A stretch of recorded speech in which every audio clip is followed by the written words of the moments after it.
India slams deeply biased US report on religious freedom.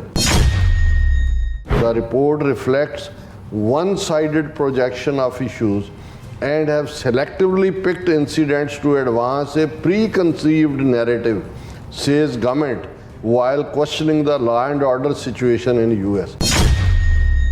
The exercise itself is a mix of imputations, misrepresentations, selective usage of facts, reliance on biased sources, and one-sided projection of issues. This extends even to the depictions of our constitutional provisions and duly enacted laws of India. It has selectively picked incidents to advance a preconceived narrative as well. Mr. Jaiswal raised the law and order situation in the US and highlighted the crimes committed by racially motivated individuals against Indians and other colored communities. In 2023, India has officially taken up numerous cases in the US of hate crimes, racial attacks on Indian nationals and other minorities, vandalization, targeting of places of worship, as well as according of political space to advocates of extremism and terrorism abroad.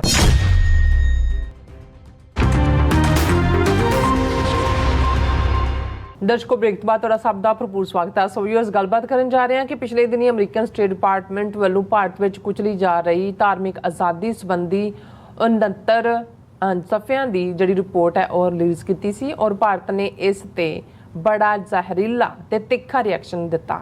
ਸੋ ਇਸ ਬਾਰੇ ਆਪਾਂ ਗੱਲਬਾਤ ਕਰਨ ਜਾ ਰਹੇ ਹਾਂ। ਸੋ ਅਸੀਂ ਚਾਹਾਂਗੇ ਕਿ ਤੁਸੀਂ ਇਸੇ ਤਰ੍ਹਾਂ ਬਣੇ ਰਹਿਣਾ, ਦੇਖਣ ਸੁਣਨ ਲਈ ਐਨ ਲਿਖਣ ਲਈ ਤੁਹਾਡਾ ਸਭ ਦਾ ਬਹੁਤ ਧੰਨਵਾਦ ਜੀ। ਡਾਕਟਰ ਸਾਹਿਬ ਕੀ ਕਹਿਣਾ ਚਾਹੋਗੇ?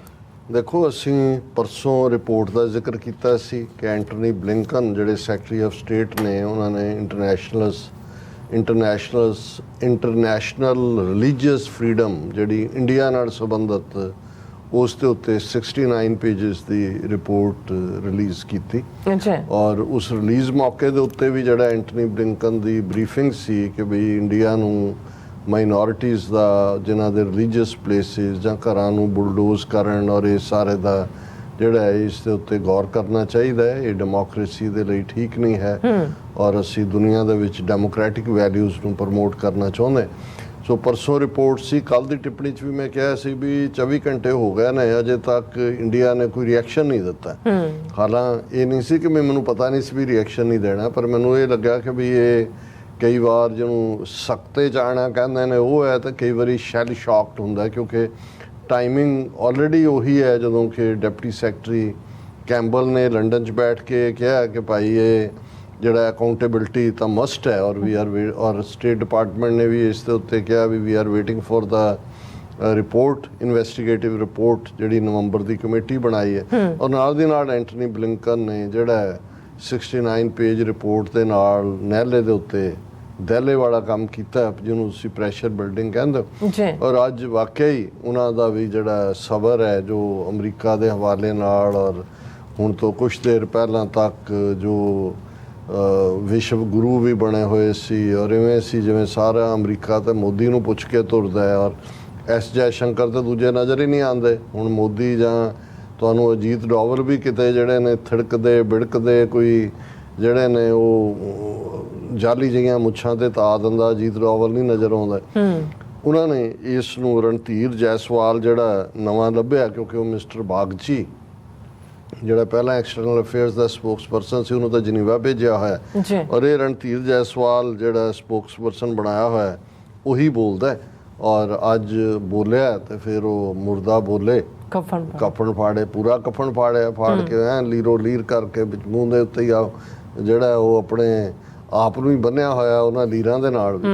ਔਰ ਹੈਡਲਾਈਨਸ ਸੀ ਜਿਹੜੀਆਂ ਉਹਨਾਂ ਦੀਆਂ ਮੇਨ ਨਿਊਜ਼ ਏਜੰਸੀਜ਼ ਦੀਆਂ ਨੇ, deeply biased lacks understanding of India's social fabric, India on US religious freedom report ਕਿ ਜੀ ਇਹ ਬਿਲਕੁਲ ਬਾਇਸਡ ਹੈ, ਵਿਤਕਰੇ ਭਰੀ ਹੈ ਔਰ ਇਹਨਾਂ ਨੂੰ ਪਤਾ ਹੀ ਨਹੀਂ ਹੈ ਕਿ ਸਾਡਾ ਸਮਾਜਿਕ ਤਾਣਾ ਬਾਣਾ ਕੀ ਹੈ। ਔਰ ਇਸੇ ਤਰ੍ਹਾਂ ਦਾ ਹਿੰਦੂ ਨੇ ਜਿਹਨੇ ਮੋਰ ਐਲਾਬੋਰੇਟਿਵ ਨੂੰ ਰਿਪੋਰਟ ਕੀਤਾ ਹੈ, India slams deeply biased US report on religious freedom और क्या स्लैम किया है बिल्कुल। उन्होंने the report reflects one sided projection of issues and have selectively picked incidents to advance a preconceived narrative, says government, while questioning the law and order situation in US. ਕੱਲਾ ਇਹੀ ਨਹੀਂ ਵੀ ਉਹਨਾਂ ਨੇ ਇੱਕ ਤਾਂ ਹੁੰਦਾ ਤੁਸੀਂ ਡਿਫੈਂਸ ਕਰ ਰਹੇ ਹੋ, ਨਹੀਂ ਨਹੀਂ ਅਸੀਂ ਜੇ ਇਹ ਨਹੀਂ ਹੈ ਤੇ ਉਹ ਹੈ, ਉਹ ਅਮਰੀਕਾ ਦੇ ਅਟੈਕ ਕੀਤਾ ਵੀ ਤੁਹਾਡੇ ਕਿਹੜਾ ਹਾਲ ਹੈ ਲਾ ਐਂਡ ਆਰਡਰ ਦਾ, ਜੋ ਮੈਂ ਜ਼ਿਕਰ ਕਰਾਂਗਾ ਵੀ ਕਿਵੇਂ ਇਹਨਾਂ ਦੇ ਕਾਊਂਟਰ ਅਟੈਕ 'ਚ ਕੀ ਹੈ। ਪਰ ਇਹਦੀ ਹੈਡਲਾਈਨ ਇਹ ਹੈ ਕਿ ਇਹ ਵਨ ਸਾਈਡਡ ਪ੍ਰੋਜੈਕਸ਼ਨ ਹੈ। ਉਹਨਾਂ ਨੇ ਸਿਲੈਕਟਿਵਲੀ ਕਿਉਂਕਿ ਪ੍ਰੀ ਕਨਸੀਵ ਉਹਨਾਂ ਨੇ ਕੀਤਾ ਹੋਇਆ ਜੀ ਸਾਨੂੰ ਉਹਨਾਂ ਨੇ ਭੰਨਣਾ, ਇਸ ਲਈ ਉੱਦਾਂ ਦੀਆਂ ਘਟਨਾਵਾਂ, ਕਿਉਂਕਿ 69 ਪੇਜਿਸ ਜਿਹੜੇ ਨੇ ਉਹ ਕੋਈ ਹਨੂਮਾਨ ਚਾਲੀਸਾ ਨਹੀਂ ਲਿਖਿਆ ਹੋਇਆ, ਉਹਦੇ 'ਚ ਘਟਨਾਕ੍ਰਮ ਮਨੀਪੁਰ ਤੋਂ ਲੈ ਕੇ ਤੇ ਕਸ਼ਮੀਰ ਤੱਕ ਕੀ ਵਾਪਰ ਰਿਹਾ, ਕੀ ਕੀਤਾ, ਕਦੋਂ ਕੀ ਹੋਇਆ, ਉਹਨੂੰ ਕੋਟ ਕੀਤਾ ਹੋਇਆ, ਉਹਨਾਂ ਦੇ ਸੋਰਸਿਸ ਨੂੰ ਹੀ ਕੋਟ ਕਰਕੇ ਉਹਨਾਂ ਦੀਆਂ ਕੋਰਟ ਜਜਮੈਂਟਸ ਨੂੰ ਕੋਟ ਕੀਤਾ। ਔਰ ਇਹ ਰਣਧੀਰ ਜੈਸਵਾਲ ਜਿਹੜਾ ਹੈ ਇਸ ਦੇ ਉੱਤੇ ਪੂਰਾ ਭਟਕਿਆ। ਉਹਨਾਂ ਨੇ ਕਿਹਾ ਕਿ ਜੀ the exercise itself is a mix of imputations, misrepresentations, selective usage of facts, reliance on biased sources, and one-sided projection of issues.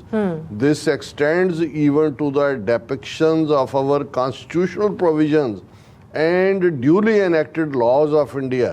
It has selectively picked incidents to advance a preconceived narrative as well.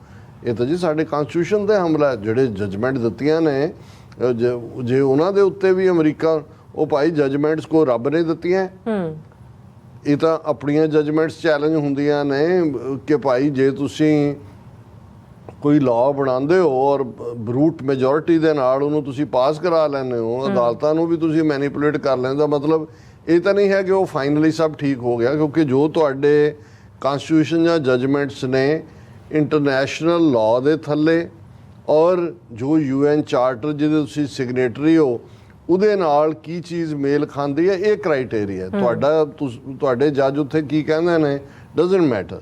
ਫਿਰ ਉਹ ਇੱਕ ਕਦਮ ਹੋਰ ਅੱਗੇ ਜਾਂਦੇ ਆ, criticism ਜਿਹੜਾ US ਦਾ ਕਰਦੇ ਆ। Mister Jaiswal raise the law and order situation in the US and highlighted the crimes committed by racially motivated individuals against Indians and other colored communities। ਕਿ ਅਮਰੀਕਾ 'ਚ ਕੀ ਹੋ ਰਿਹਾ ਹੈ, ਉੱਥੇ ਕਿੰਨਾ ਨਸਲਵਾਦ ਹੈ, ਉੱਥੇ ਦੇਖੋ ਕਿੰਨੇ ਹਮਲੇ ਜਿਹੜੇ ਨੇ ਉਹ ਇੰਡੀਅਨਸ ਤੇ ਹੋ ਰਹੇ ਨੇ, ਕਲਰਡ ਲੋਕਾਂ ਤੇ ਹੋ ਰਹੇ ਨੇ। ਉਹ ਕਹਿੰਦੇ ਇਨ 2023 India has officially taken up numerous cases in the US of hate crimes, racial attacks on Indian nationals and other minorities, vandalization, targeting of places of worship। ਇਹ ਹੁਣ ਇਹਨਾਂ ਨੇ ਆਪਣਾ ਸਾਰਾ ਜੋ ਲੁਕੋਇਆ ਹੋਇਆ ਸੀ ਨਾ ਗੰਦ ਅੰਦਰ, ਉਹ ਵੀ ਬਾਹਰ ਕੱਢਿਆ, ਕਿਉਂਕਿ ਕੈਨੇਡਾ ਨੂੰ ਤੇ ਇਹ ਦੋਸ਼ ਦਿੰਦੇ ਰਹੇ ਜੀ ਤੁਸੀਂ ਪੋਲੀਟੀਕਲ ਸਪੇਸ ਅੱਤਵਾਦੀਆਂ ਨੂੰ ਦੇ ਰਹੇ ਹੋ, ਖਾਲਿਸਤਾਨ ਨੂੰ ਦੇ ਰਹੇ ਹੋ। ਦੂਜਾ ਹੁਣ ਅਮਰੀਕਾ 'ਚ ਕਿਹੜਾ ਇਹਨਾਂ ਦਾ ਜੀ ਪਲੇਸ ਆਫ ਵਰਸ਼ਿਪ ਜਿਹੜਾ ਹੈ ਉਹ ਕਿਸੇ ਨੇ ਆਪ ਤੁਸੀਂ ਕੀਤੇ ਨੇ, ਜਿਹੜੇ ਇੱਕ ਦੋ ਉਹ ਤੁਹਾਡੇ ਹੀ ਬੰਦੇ ਨੇ ਕਰਨ ਵਾਲੇ। ਪਰ ਇੱਥੇ ਉਹ ਕੋਟ ਕਰ ਰਿਹਾ ਕਿ vandalisation, targeting of places of worship, violence, mistreatment by law enforcement authorities. ਹੁਣ ਉਹ ਸਿੱਖਾਂ ਦਾ ਫੈਕਟਰ ਵੀ ਇਹਨਾਂ ਨੂੰ ਲੱਗਿਆ ਕਿ ਵੀ ਇਹ ਤਾਂ ਬਿਲਕੁਲ ਸਿੱਖਾਂ ਦੇ ਹੱਕ 'ਚ ਖੜ ਰਹੇ ਨੇ। As well as according of political space to advocates of extremism and terrorism abroad. ਉਹਨੇ ਕਿਹਾ ਜੀ ਇਹ ਪੋਲੀਟੀਕਲ ਸਪੇਸ ਤੁਸੀਂ ਦੇ ਰਹੇ ਹੋ ਟੈਰਰਿਜ਼ਮ ਨੂੰ ਔਰ ਐਕਸਟ੍ਰੀਮਿਜ਼ਮ। ਹੁਣ ਇਹਦਾ ਮਤਲਬ ਇਹ ਹੈ ਕਿ ਵੀ ਜੈਸੇ ਜਿੱਥੋਂ ਉਹ ਨਿਕਲੇ ਸੀ ਉੱਥੇ ਕਿ ਵਾਪਸ ਪਹੁੰਚ ਗਏ, ਕਿ ਵੀ ਜਿਹੜਾ ਇਨ ਬਿਟਵੀਨ ਇਹਨਾਂ ਦਾ ਹਨੀਮੂਨ ਸੀ ਅਮਰੀਕਾ ਦੇ ਨਾਲ, ਔਰ ਤੁਸੀਂ ਲਾਰਜੈਸਟ ਡੈਮੋਕ੍ਰੇਸੀ, ਅਸੀਂ ਮਦਰ ਆਫ ਡੈਮੋਕ੍ਰੇਸੀ, ਔਰ ਬਾਈਡਨ ਦੇ ਲਈ ਉਹ ਨਗ ਲੈ ਕੇ ਆਇਆ, ਗਹਿਣੇ ਲੈ ਕੇ ਆਇਆ ਉਹਦੀ ਘਰਵਾਲੀ ਲਈ, ਉਹਨੂੰ ਵੀ ਪਤਾ ਨਹੀਂ ਉਹਨੂੰ ਕੀ ਪਿਆ ਹੈ ਕੀ ਨਹੀਂ ਕੀਤਾ। ਔਰ ਅਖੀਰ 'ਚ ਅਗੇਨ ਉਹਨੇ ਈਵਨ ਇਸ ਦੇ ਉੱਤੇ ਕਿ ਜਿਹੜਾ ਇੰਡੀਅਨ ਲੀਗਲ ਪ੍ਰੋਵੀਜ਼ਨਸ ਨੇ ਉਹਦੇ ਤੇ ਵੀ ਅਟੈਕ ਕੀਤਾ। Report mister Jaiswal said the report appeared to intrude into the legislative affairs of India। ਕਿ ਅਸੀਂ ਜਿਹੜੇ ਕਾਨੂੰਨ ਬਣਾਉਂਦੇ ਹਾਂ, ਰਿਪੋਰਟ ਤਾਂ ਸਾਡੇ ਕਾਨੂੰਨੀ ਮਾਮਲਿਆਂ 'ਚ ਵੀ ਦਖਲਅੰਦਾਜ਼ੀ ਹੈ। In some cases the very validity of laws and regulations are questioned by the report। ਕਿ ਜਿਹੜੇ ਸਾਡੇ ਕਾਨੂੰਨ ਨੇ ਔਰ ਉਹਦੇ ਅੱਗੋਂ ਨੇ ਉਪਨਿਯਮ, ਉਹਨਾਂ ਦੇ ਉੱਤੇ as are the rights of legislatures to enact them. ਕਿ ਵੀ ਇਹ ਜਿਵੇਂ ਇੱਥੋਂ ਵਾਲਿਆਂ ਦਾ ਕੋਈ ਹੱਕ ਹੀ ਨਹੀਂ ਵੀ ਉਹ ਕੀ ਕਾਨੂੰਨ ਬਣਾਉਣ।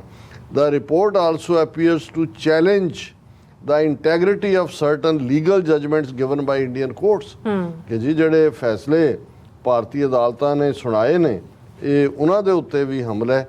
ਸੋ ਸਾਨੂੰ ਖੁਸ਼ੀ ਹੈ, ਜਿਵੇਂ ਅਸੀਂ ਕੱਲ ਵੀ ਗੱਲ ਕੀਤੀ ਸੀ ਕਿ ਭਾਈ ਇੱਕ ਪਾਸੇ ਤਾਂ ਰੂਸਮ ਸ਼ਰਣਮ ਗੱਛਾਮੀ, ਸੋ ਜਿਹੜਾ ਇਹਨਾਂ ਨੇ ਉਹ ਫੇਕ ਜਿਹਾ ਅਮਰੀਕਨਾਂ ਨੂੰ ਝੂਠਾ ਤੇ ਯੋਗਾ ਤੇ ਸਪਿਰਿਚੁਅਲਿਟੀ ਤੇ ਗਾਂਧੀ ਤੇ ਡੈਮੋਕ੍ਰੇਸੀ ਔਰ as a friend and as a bulwark China ਦੇ ਉਹ ਜਿੰਨੇ ਕੁ ਜਿਹੜੇ ਨੇ ਉਹ ਪਾਜ ਮਲਮੇ ਬੰਨੇ ਹੋਏ ਸੀ, ਵੱਡਾ ਲੋਗੜ ਬੰਨਿਆ ਹੋਇਆ ਸੀ ਗੋਡੇ ਤੇ, ਉਹ ਸਾਰੇ ਲੋਗੜ ਲਾਗੜ ਲੱਥ ਗਏ।